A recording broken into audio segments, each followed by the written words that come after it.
नमस्कार. श्री स्वामी समर्थ. श्री स्वामी समर्थ प्रेरणादायी कथा. विश्वासाची ताकद. स्वामी समर्थांचा चमत्कार. जय जय स्वामी समर्थ. मित्रांनो, आज मी तुम्हाला सांगणार आहे एक अशी कथा जी ऐकल्यानंतर तुमच्या मनाला ताकद मिळेल, डोळ्यात पाणी येईल आणि श्रद्धेची जाणीव होईल.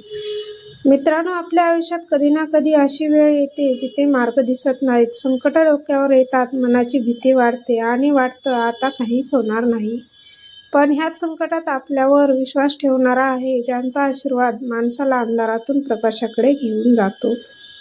हो मित्रांनो, मी बोलतो श्री स्वामी समर्थांबद्दल. आजची कथा आहे एका गरीब आई वडिलांची, ज्यांच्या लहान मुलगा गर्दीत हरवतो. रात्र होते, शोध सुरू, चिंता वाढते, पण आई आणि बाबा हार मानत नाहीत. ते स्वामी समर्थांच्या चरणी प्रार्थना करतात. मनातील सर्व भय, चिंता आणि निराशा फक्त श्रद्धेत रूपांतरित करतात. ही कथा तुम्हाला शिकवेल की संकट कितीही मोठं असलं तरी श्रद्धा आणि विश्वास ठेवल्यास मार्ग नक्की सापडतो. तर चला मित्रांनो, सुरू करूया आजची प्रेरणादायी कथा, विश्वासाची ताकद. एका लहानशा गावात राम आणि गीता नावाचे गरीब पण श्रद्धाळू दाम्पत्य राहत होते.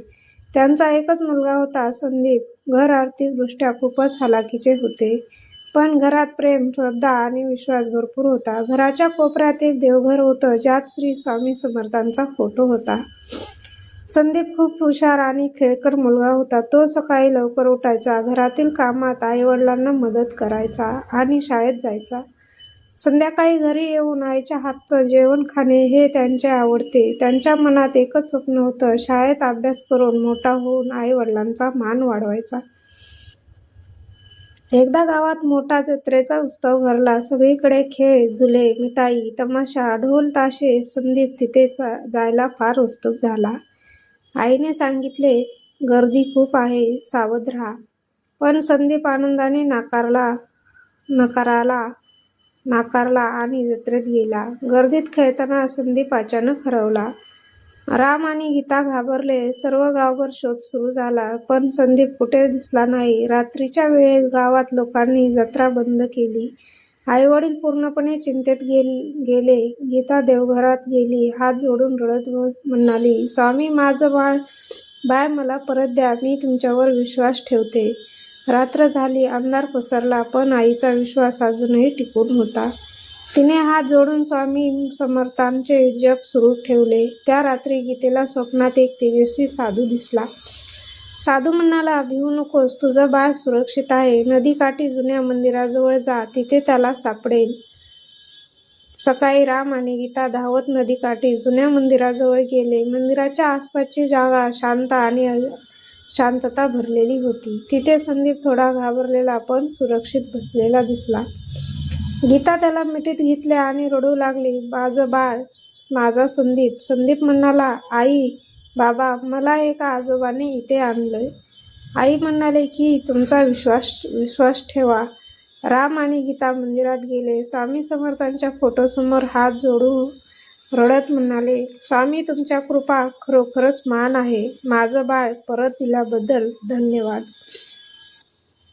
त्या दिवसापासून कुटुंबाची श्रद्धा आणखीन वाढली. संदीपही रोज शाळेत जाण्यापूर्वी स्वामी समर्थांना नमस्कार करून म्हणतो, स्वामी, माझं रक्षण केल्याबद्दल धन्यवाद. संदीप मोठा झाला, शिक्षण पूर्ण केलं, चांगल्या नोकरीत गेला. पहिल्या पगारातून आईवडिलांसाठी, घरासाठी आवश्यक वस्तू आणल्या. घरात मोठं देवघर तयार केलं आणि स्वामी समर्थांचा फोटो लावला. कथा आपल्याला शिकवते, संकट कितीही मोठं असलं तरी स्वामी समर्थांवर श्रद्धा ठेवावी. जेव्हा माणसाची ताकद संपते, जेव्हा आशा संपते, तेव्हा देव आपल्यासाठी मार्ग उघडतो. राम आणि गीता आणि संदीपच्या जीवनात स्वामी समर्थांची कृपा नेहमी राहिली. त्यांच्या घरात सुख, शांती आणि समृद्धी भरली. जय जय स्वामी समर्थ. श्री स्वामी समर्थ.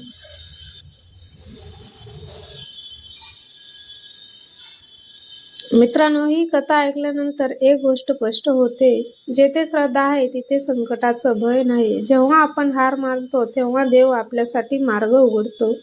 स्वामी समर्थ आपल्या भक्तांच्या पाठीशी नेहमी असतात. संदीपच्या आईवडिलांनी आणि संदीपने हार मानली नाही. स्वामी समर्थांवर पूर्ण विश्वास ठेवला आणि परिणाम काय? स्वामी समर्थांनी मुलाला सुरक्षित परत आणलं. मित्रांनो, तुमच्या आयुष्यात संकट येतील, कधी आर्थिक, कधी आरोग्याची, कधी मनाची. पण एकच गोष्ट लक्षात ठेवा, स्वामी समर्थ तुमच्या सोबत आहेत. त्यामुळे रोज एक मंत्र मनात ठेवा, जय जय स्वामी समर्थ, श्री स्वामी समर्थ, जय जय स्वामी समर्थ. व्हिडिओ आवडला असेल तर लाईक करा, कमेंटमध्ये लिहा जय जय स्वामी समर्थ आणि चॅनेलला सबस्क्राईब करा. स्वामी समर्थ तुमच्या घरात सुख आणि शांती, आरोग्य आणि बुद्धी देवो आणि तुमच्या आयुष्यात प्रत्येक संकट दूर होवो. जय जय स्वामी समर्थ, जय जय स्वामी समर्थ, जय जय स्वामी समर्थ, श्री स्वामी समर्थ, जय जय स्वामी समर्थ, श्री स्वामी समर्थ, जय जय स्वामी समर्थ, श्री स्वामी समर्थ, श्री स्वामी